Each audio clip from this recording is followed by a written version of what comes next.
soo dhaweynaya dhamaantiina caawo intaan saxanin waxaa go'aansaday inaan idinla sheer gareeyo casharo aad u far badan iyo muuqaalo kala duwan khaasadan hadday noqoto suuqyadani cryptocurrency-ga ama suuqyada caalamka sida u kala duwan yihiin so marka waxaan isku dayaya insha allah inaan fiirino horta maanta maadaama hadda saacaddu ay tahay 4 saac habeenimo Britain isniin ay tahay suuqyada inta ugu badan ay furmi doonaan waxaan isku dayi doonaa horta inaan BTC sidoo kale hadda intay marayso lacagtani Bitcoin intay marayso 43 ay maraysa waqti xaadirkani saacadii u dhameysay intay maraysa waa idin sheegay saacadahani lacagahan wax lagu kala qeexi karno waxa kamid ah mar walba inaad fiirisaan saacadii la soo dhaafay 24 saac la soo dhaafay heerkii maraysay iyo 7 biri la soo dhaafay halkii maraysay soo marka waxaan oo dhan insha Allah casharada aan sameynayno ayaan idinku faahfaahisi doonaa ayaan idinku bari doonaa haduu Ilaahay gaarsiiyo hadday noqoto supply-gii hadday noqoto max-gii kuwa ugu badnaa total cap-ka hadday noqoto waxyaabahaas oo dhan haduu Ilaahay gaarsiiyo casharada soo socda ayaan idinku faahfaahisi doonaa iyo price halkuu marayo iyo waxyaabahan oo dhan information-kani iyo lacagaha kala duwan iyo lacagaha opposite isku waa inaan isla eegno insha Allah lacagta kale aan rabnay inaan fiirino si guud ahaan haddaan fiirino isbuucani maadaama hadda Brito inoo bilaaban doono isbuuc cusub Ethereum wuxuu marayaa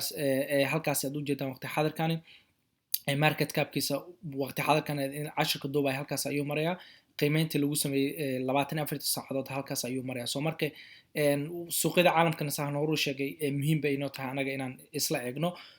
suuq hadda inoogu horeeyo haddaan wada fiirinaynay aad u jeedaan waa cryptocurrency-ga mar walba waxaan eegaynaa market cap-ka guud lacagta guud suuqaani uu ku fadhiyo 2 ayay ahayd hadda uu soo dhacay wuxuu marayaa waqti xaadirkan 1.999 market cap-ka guud lacagahani ku jiro suuqaani cryptocurrency-ga khaasatan chartiga markaa fiirisay sanadkii la soo dhaafay laakiin one day kale hadda aragtid waa down haddaad aragtid one day kale 5 biri la soo dhaafay xataa even 3 bilood la soo dhaafay hoos ayay ku socotay haddaad aragtaan even last month oo kale haddaad fiirsaan newsiisa u soo daatay bishii la soo dhaafay kale sanadna haddaan eegnana waa ujeedaan halkaas ayuu tagay haddana wuu soo xoogo wuu soo yara daatay bishii waxaan u malaynayaa haddaan ku jirno 4 maalmood 5 maalmood ka hor ayay daadashadii soo bilaa laakiin daadashada dhabta waxay soo bilowday 8 bisha ilaa haddana hoos ayay usoo socotaa lacagta qiimeynta guud waaye suuqaani markii la eego cryptocurrency-ga sidoo kale waxaan eegi kartaa volume-ka halka uu marayo waan isla eegi kartaa lacagaha hadday noqoto Bitcoin-kii ama Ethereum-kii ama Ripple-kii ama Bitcoin Cash-kii dhammaantood waa isla eegi kartaa waad isla fiirin kartaa chart-ka mid walba color-kan ayuu leeyahay hadda color-kan oo kale waxaa wadato Bitcoin-ka coloradaas waad eegi kartaa chart-ka halka uu marayo bishii la soo dhaafay price-kii wixii dhan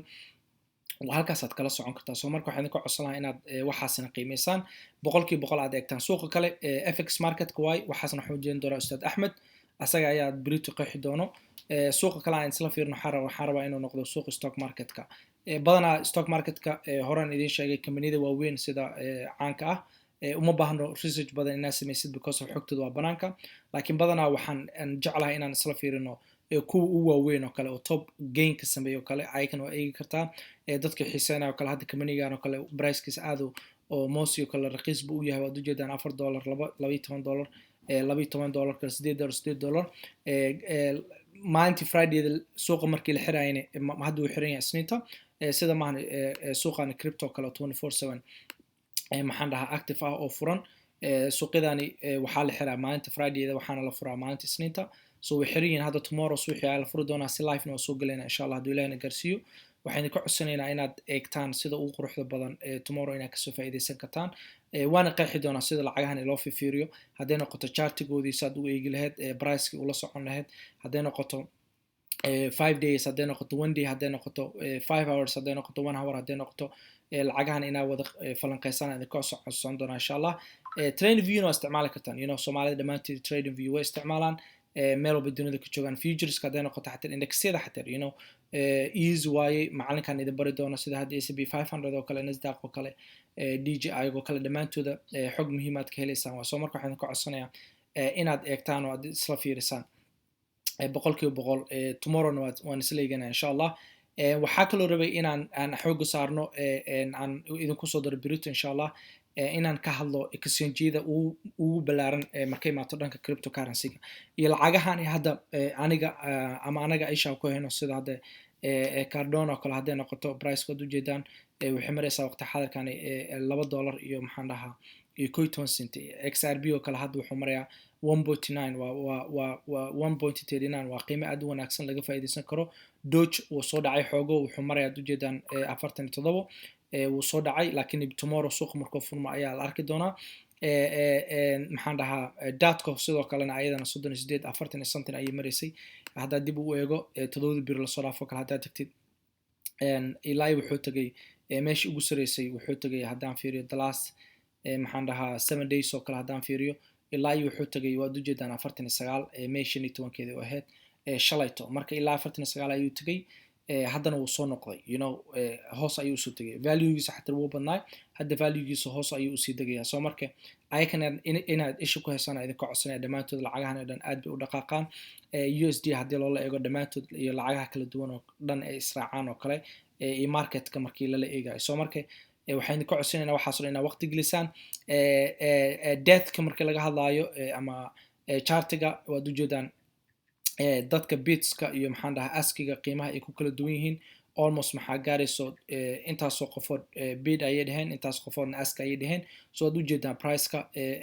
in the middle waxaa waaye 38 so marka waxaanoo dhan waa idin bari doonaa insha allah hadday noqoto baalkii breakdownka kuwa ugu waaweyn oo kale brokerada ama exchangeada ugu waaweyn oo kale oo badanaa dadka ay ka sameeyeen waxaan dhahaa waa Binance inta ugu fara badan kuwaana kusoo xigo waxaanoo dhan waan ka hadli doonaa Kraken dadka Soomaaliya jooga wuu aqbalaa waana ka hadli doonaa insha allah siyaabaha uu ku aqbalo a little bit oo ku saabsan waxa ay tahay percentage-kii waxaasoo dhan insha allah anaa qeexi doona iyo brokero badan oo kala duwan la isticmaalo iyo commentiyadii saacadihii lasoo dhaafay laga bixiyo so marka waxaan ka codsanaya insha allah waxaasoo dhan inaan isla egno hadduu ilaahna gaarsiiyo qofkii su-aal qabana mar walba idin sheega waxaa nagala soo xiriiri kartaan Somali Innovation hadday noqoto YouTube-keeni hadday noqoto Instagram-ka dhammaantiin oo nagala soo xiriiri kartaan casharkan hadda waxaan soo geli doonaa insha allah YouTube-ka waxaan rajeyn doonaa inaad ka faa'iidaan haddii aad wax ka faa'iida casharkan hadda aad qaadanaysid ama aad isleedahay wax badan ba uu kugu soo kordhiyey dhammaantiina waxaan ka codsanaa insha allah inaad ka faa'iidaystaan asxaabta kalena aad la wadaagtaan qofkii su-aal qaban ani inuu ila soo xiriiro halkan waxaa idiin soo geli doonaa Instagram-kayga insha allah haddii aad wax su-aal qabtid casharkan hala daawado macalinka hadda soo geliyay isla maantadan ayuu soo geliyay saacadda ujeedaa May 16 waay May 16 asaga 17 ayay u ahayd maxaa yeelay way naga horeeyaan saacadda cashirkiisana hala daawado asxaabta la wadaago qofkii su-aal qabanay waa kana halkan ayuu ku qoran oo ila soo xiriiri karaa maxaan dhahaa Instagram-kayga